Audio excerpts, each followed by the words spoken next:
Merci. Je suis très content de pouvoir vous présenter quelques images qui sont plutôt issues de la méthode avec laquelle nous avons essayé d'aborder cette question de l'intégration patrimoniale dans le cadre de cette opération éolienne dans le canton de Vaud. La grande difficulté qu'on a quand on aborde cette question d'un point de vue patrimonial, c'est d'abord de définir qu'est-ce que c'est qu'un patrimoine. Et dans ce sens-là, le patrimoine confronté à cette question de l'éolien doit d'abord être défini comme un ensemble de choses. Ce patrimoine, il ne consiste pas simplement en une série de bâtiments, de sites remarquablement bien bâtis, mais de l'interaction qu'il y a entre tous ces éléments-là. Et c'est vrai que dans le canton de Vaud, on peut dire qu'on a affaire à un territoire extrêmement particulier, pas tant parce qu'il est unique, mais parce que justement il est totalement multiple. Ce qui apporte aussi une certaine difficulté à pouvoir appréhender les problématiques d'intégration. Ce territoire du canton de Vaud, c'est un territoire multiple, mais c'est un territoire qui a été bâti, construit au fil des ans et des siècles, et même des millénaires. Et il n'a jamais été, ça a déjà été dit tout à l'heure, il n'a jamais été le même. Il a également subi des évolutions, et dans le cadre de ces évolutions, il y a eu à la fois des éléments positifs, mais il y a eu aussi des éléments d'ordre négatif. Aujourd'hui, la question de la protection du patrimoine, et notamment du patrimoine paysager, n'est pas tant de mettre une cloche de verre sur ce patrimoine, mais bien de voir comment est-ce qu'on peut accompagner ce patrimoine dans les évolutions qui s'annoncent aujourd'hui, et évolutions qui ont d'ailleurs eu toujours lieu à travers le temps et à travers les millénaires.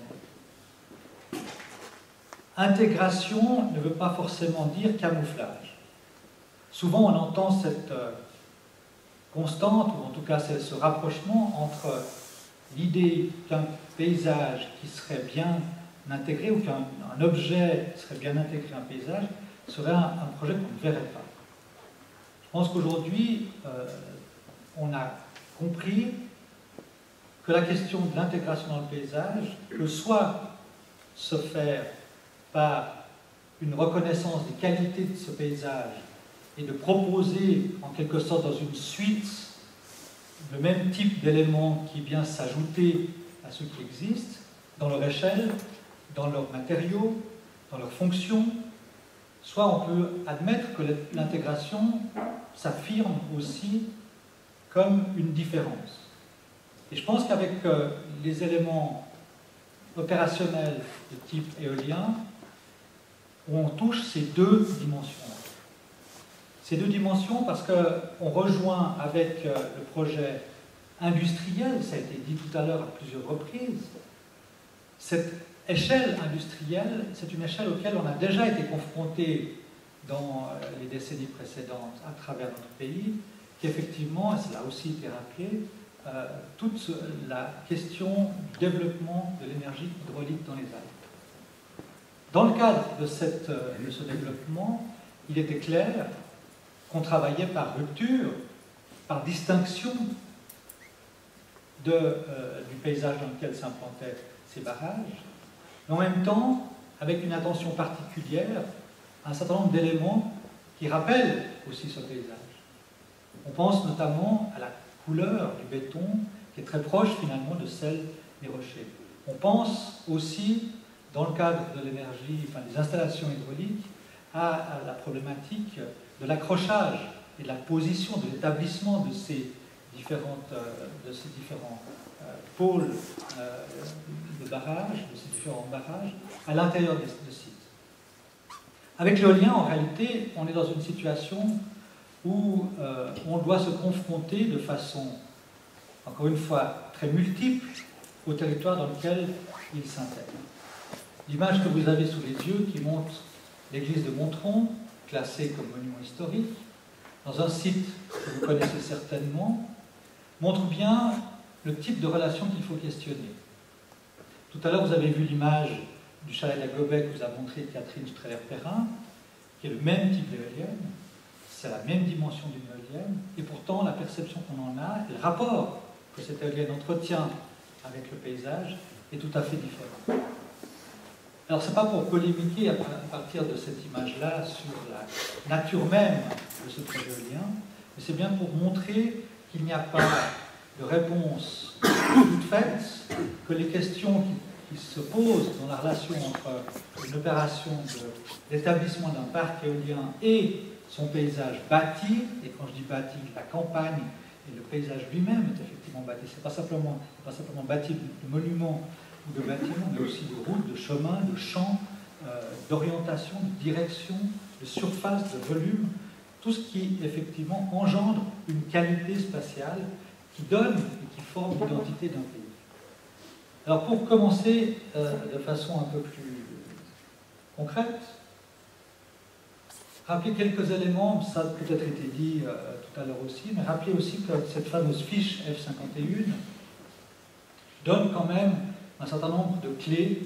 qui nous permettent d'appréhender la façon dont le canton a décidé d'orienter dès le début du plan directeur cantonal, il y a maintenant quelques années, je crois que c'était la version 2008, cette relation à l'énergie à produire. Le canton promeut le recours aux énergies renouvelables et indigènes.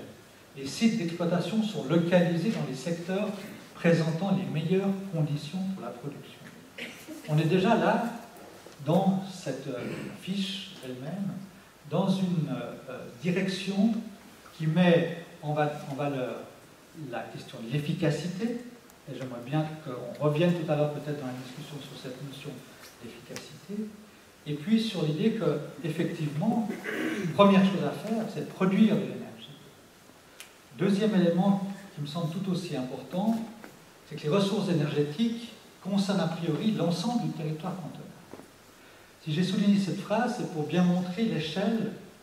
du territoire auquel s'adressent les questions énergétiques, et en particulier, on va le voir tout à l'heure, la problématique de l'éolien. Mais ce qui est très intéressant aussi, c'est qu'on dit que pour les autres énergies renouvelables que la géothermie ou le solaire, on peut donner des gradations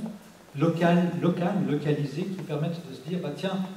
dans la fiche 51, principe de localisation, les régions montagneuses ont, elles, un potentiel hydraulique et éolien. Alors, il y a une petite contradiction, on l'a vu tout à l'heure, avec certains propos qui ont été tenus, et je pense que ça vaudra aussi la peine de revenir sur cette question-là. Ça, c'est le schéma ou la carte qui correspond aux écrits que vous venez de découvrir aux deux livres. Et on voit que chaque fois où il y a des petites hélices, 3 pages justement, pas 4, 3 pages, eh bien on est là dans les sites potentiellement intéressants d'un point de vue de la localisation, comme le disait le plan directeur cantonal, le spécifié du plan directeur cantonal. Or, qu'est-ce qu'on voit quand on regarde la problématique des nombreux projets qui ont été déposés pour être analysés dans le cadre de l'évaluation qui a été faite par le canton, c'est la dispersion de l'ensemble de ces propositions et de ces projets. Cette dispersion, elle est assez compréhensible finalement. Elle est compréhensible parce que la méthode et l'orientation qui a été donnée par le canton était de faire appel à des projets plutôt que plutôt que lui-même, le canton, procéder à des choix et orienter à partir d'analyses et de critères qui lui seraient propres un certain nombre de dispositifs qui permettraient l'installation et l'intégration de parcs éoliens dans le canton. Je superpose à cette carte